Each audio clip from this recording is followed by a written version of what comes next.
Hi! Welcome to my YouTube channel. ఈ part of the వీడియోలో differential diagnosis of snoring in detail చెప్తున్నాను.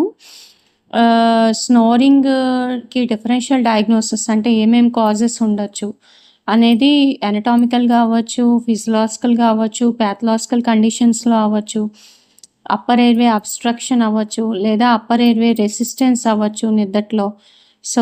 నిద్దట్లో వచ్చే symptoms అవ్వచ్చు. Snoring అనేది ఒక సింప్టమ్, డయాగ్నోసిస్ కాదు. డయాగ్నోసిస్ అనేది మనకి ఒక మెయిన్ ఫ్యాక్టర్ ఉంటుంది. ఒక మెయిన్ డిజీజ్ ఉంటుంది. ఆ డిజీజ్ వల్ల వచ్చే సింప్టమే snoring.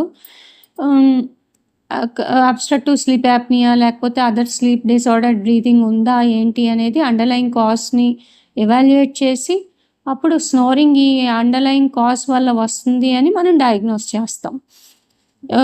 Common differential diagnosis of స్నోరింగ్‌లో అబ్స్ట్రక్టివ్ స్లీప్ యాప్నియా అంటే రిపీటెడ్‌గా అప్పర్ ఎయిర్‌వే అబ్స్ట్రక్షన్ నిద్రపోయినప్పుడు వచ్చి అప్పర్ ఎయిర్‌వే అబ్స్ట్రక్షన్ వచ్చి దానివల్ల యాప్నియాస్, హైపోప్నియాస్ రావడం వల్ల అబ్స్ట్రక్టివ్ స్లీప్ యాప్నియా అనే డయాగ్నోసిస్ చేయొచ్చు. ఆ కండిషన్స్‌లో ఏ పేషెంట్స్‌లో అయితే రిపీటెడ్‌గా అప్పర్ ఎయిర్‌వే అబ్స్ట్రక్షన్ వస్తుంది నిద్దట్లో, దానివల్ల స్లీప్ డిసార్డర్డ్ బ్రీతింగ్ వచ్చి అప్పుడప్పుడు నిద్దట్లో స్లీప్ యాప్నియా వస్తుంది, హైపోప్నియా వస్తుంది, రెస్పిరేషన్ కొంచెం సేపు ఇబ్బంది పడుతున్నారు పేషెంట్ గాలి తీసుకోవడానికి, నిద్ర డిస్టర్బ్ అవుతుంది అంటే అది అబ్స్ట్రక్టివ్ స్లీప్ యాప్నియా కింద మనం డయాగ్నోస్ చేయొచ్చు. కానీ దీనికి చాలా ఫ్యాక్టర్స్ ఉంటాయి. ఫర్ ఎగ్జాంపుల్ రిస్క్ ఫ్యాక్టర్స్ తీసుకుంటే ఒబీస్‌గా ఉన్నారా లేదా చూడాలి. మేల్సా, ఫీమేల్సా చూడాలి. మేల్ సెక్స్‌లో ఎక్కువ కామన్ ఇది.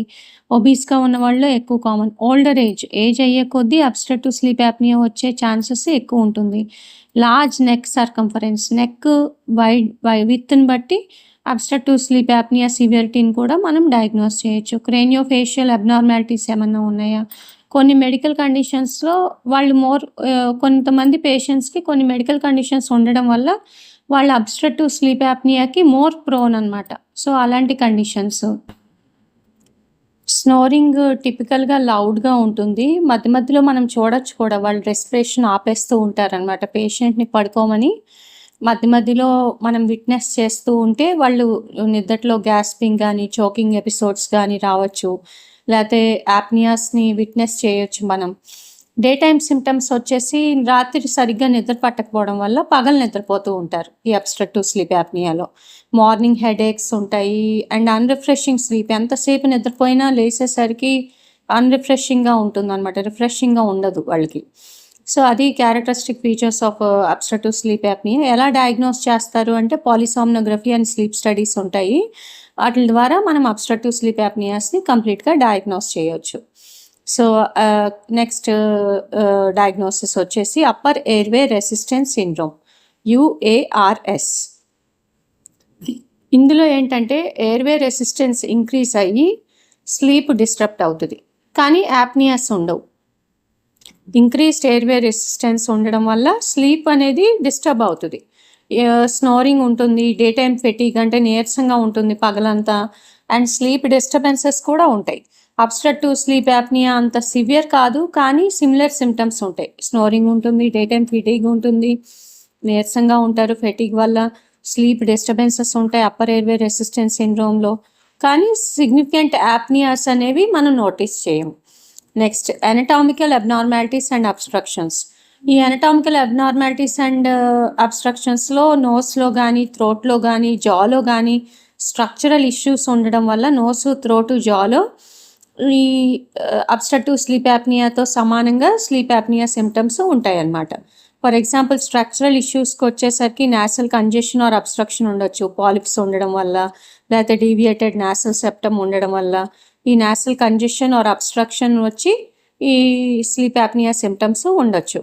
ఎడినోటాన్సిలర్ హైపర్ట్రోఫీ, ఎస్పెషల్లీ ఇన్ చిల్డ్రన్లో ఎడ్నాయిడ్స్, టాన్సిల్స్ హైపర్ట్రోఫీ అయ్యి ఈ అబ్స్ట్రక్టివ్ స్లీప్ యాప్నియా లాంటి సిమ్టమ్స్ స్లీప్ యాప్నియాస్ కాజ్ చేయొచ్చు. డిస్టర్బ్డ్ స్లీప్ ఉండొచ్చు. ఎన్లార్జ్డ్ టంగ్ ఆర్ మ్యాక్రోగ్లాసియా, కొంతమందిలో టంగ్ చాలా లార్జ్గా ఉంటుంది, దానివల్ల స్లీప్ డిస్టర్బెన్సెస్ వస్తాయి. Long soft palate or uvula కానీ సాఫ్ట్ ప్యాలెట్ కానీ లాంగ్గా ఉంటుంది, వాళ్ళలో కూడా ఈ స్లీప్ యాప్నియా సిమ్టమ్స్ ఉంటాయన్నమాట. Next retrognathia or micrognathia, small or recessed jaw చిన్నగా ఉండడము లేకపోతే జా అబ్నార్మాలిటీస్ ఉండడం వల్ల కూడా స్నోరింగ్ వస్తుందన్నమాట. నెక్స్ట్ ట్యూమర్స్ ఆర్ సిస్ in the airway can rarely cause snoring. ఏదైనా ఎయిర్వేలో ట్యూమర్స్ కానీ సిస్టులు కానీ ఉండడం వల్ల స్నోరింగ్ అనమాట. ఈ anatomical అబ్నార్మాలిటీస్ అండ్ అబ్స్ట్రక్షన్స్లో కొంతమందికి స్నోరింగ్తో పాటు స్లీప్ యాప్నియా కూడా ఉంటుంది. సో అది స్నోరింగ్ డయాగ్నోస్ చేసి అండర్లైంగ్ అబ్నార్మాలిటీ కరెక్ట్ అవ్వగానే స్నోరింగ్ కరెక్ట్ అయింది అంటే స్లీప్ యాప్నియా లేదు, అబ్స్ట్రక్టివ్ స్లీప్ యాప్నియా అని మనం కనుగొనవచ్చు. లేదు ఈ స్ట్రక్చరల్ ఇష్యూస్ లేకపోతే ఈ ట్యూమర్స్ ఆర్ సిస్ట్ని రిమూవ్ చేయడం వల్ల, స్ట్రక్చరల్ ఇష్యూస్ని కరెక్ట్ చేయడం వల్ల, సపోజ్ మనం నాసల్ పాలిప్ని రిమూవ్ చేసాము, డివియేటెడ్ నాసల్ సెప్టమ్ని కరెక్ట్ చేసాము, ఎడ్నోటాన్సిలెక్టమీ చేసాము ఒక పేషెంట్లో, లేకపోతే మ్యాక్రోగ్లాసియాని ట్రీట్ చేసాము, స్మాల్ జాస్కి ఏమీ చేయలేము యూజువల్గా, జా బైండర్స్ని యూజ్ చేయడం తప్ప, జా క్లిప్స్ని యూజ్ చేయడం తప్ప. సో అలాంటివి structural issues or tumours or సిస్ట్ని కరెక్ట్ చేశాక కూడా స్నోరింగ్ తగ్గట్లేదు అంటే అది అబ్స్ట్రక్టివ్ స్లీప్ యాప్నియా ఉందా లేదా అని మళ్ళీ ఇంకోసారి మనం డయాగ్నోస్ చేసుకోవాలి. Next physiological and lifestyle factors. Main obese క్యాండిడేట్స్లో నెక్ టిష్యూ ఎక్కువగా ఉండడం వల్ల, నెక్ టిష్యూ బల్క్ పెరిగిపోవడం వల్ల అబ్స్ట్రక్టివ్ స్లీప్ యాప్నియా వచ్చే ఛాన్సెస్ ఉంటుంది. ఆల్రెడీ వాళ్ళకి ఎంతో కొంత అబ్స్ట్రక్టివ్ స్లీప్ యాప్నియా ఉంటుంది. ఎర్లీగా ఒబిసిటీని మేనేజ్ చేసి వెయిట్ మేనేజ్మెంట్ చేసుకుంటూ లైఫ్ స్టైల్ ఫ్యాక్టర్స్కి జాగ్రత్తగా చూసుకుంటూ ఉంటే ఆ ఒబిసిటీని తగ్గించవచ్చు, ఈ అబ్స్ట్రక్టివ్ స్లీప్ యాప్నియా సివియరిటీని కూడా తగ్గించవచ్చు. Alcohol consumption causing airway muscle relaxation. కొంతమంది ఆల్కహాల్ ఎక్కువ తీసుకుంటూ ఉంటారు, వాళ్ళలో ఎయిర్వే మజిల్స్ రిలాక్స్ అయిపోయి ఎక్కువగా రిలాక్సేషన్ అవడం వల్ల అబ్స్ట్రక్టివ్ స్లీప్ యాప్నియా సిమ్టమ్స్ వస్తాయి అన్నమాట, స్నోరింగ్ వస్తుంది. Sedative medications or muscle relaxants. ఏదైనా సెడేటివ్ మెడికేషన్స్ యూజ్ చేసినా, మజిల్ రిలాక్సెంట్స్ యూజ్ చేసినా ఆటోమేటిక్గా వాళ్ళకి స్నోరింగ్ ఉంటుంది. Allergies are upper respiratory infections causing airway inflammation and congestion. Anything that causes airway inflammation and congestion like allergies కానీ లేకపోతే upper respiratory infections కానీ that may cause snoring and in long termలో obstructive sleep apnea కూడా అది గురి తీయచ్చు. Next pregnancy related airway oedema. ప్రెగ్నెన్సీలో ఎంతో కొంత ఎయిర్వే ఎడిమా ఉంటుంది కాబట్టి స్నోరింగ్ వస్తుంది. అదర్ స్లీప్ డిసార్డర్స్లో సెంట్రల్ స్లీప్ యాప్నియాలో సెంట్రల్ రెస్పిరేటరీ డ్రైవ్ అబ్నార్మల్గా ఉండి బ్రీదింగ్లో పాసెస్ వచ్చి సెంట్రల్ స్లీప్ యాప్నియా కాజ్ చేయొచ్చు. లేదా పీరియాడిక్ లింబ్ మూమెంట్ డిసార్డర్ వల్ల స్లీప్ డిస్ట్రప్షన్ వచ్చి డిఫికల్ట్ ఎయిర్వే అబ్స్ట్రక్షన్ వచ్చి అది పీరియాడిక్ లింబ్ మూమెంట్ డిసార్డర్లో కూడా స్నోరింగ్ ఉండొచ్చు.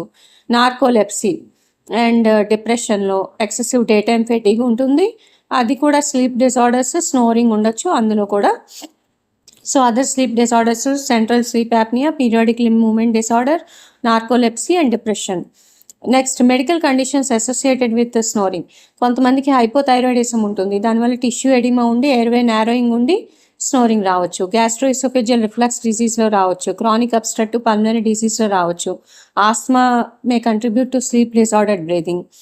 సో ఈ స్నోరింగ్ని డయాగ్నోస్ చేయడానికి క్లినికల్ హిస్టరీ ఒకటే కాకుండా apnoeas, daytime symptoms, risk ఫ్యాక్టర్స్ని పరిగణించి physical examination, BMI body mass index ఎంత ఉంది, నెక్ సర్కంఫరెన్స్ ఎంత ఉంది, ఓరోఫెరింజియల్ అనాటమీ మలంపట్టి స్కోర్ అంటారు, ఓరోఫెరింజియల్ అనాటమీని అసెస్ చేసుకొని, నాసల్ పేటెన్సీని అసెస్ చేసుకొని, కొన్ని క్వశ్చనర్స్ ఉంటాయి, ఎప్వర్త్ స్లీపీనెస్ స్కేల్ అని, స్టాప్ బ్యాంక్ స్కోర్ అని, అబ్స్ట్రక్టివ్ స్లీప్ యాప్నియా రిస్క్ని అది అసెస్ చేయొచ్చు ఆ క్వశ్చనర్స్ ద్వారా.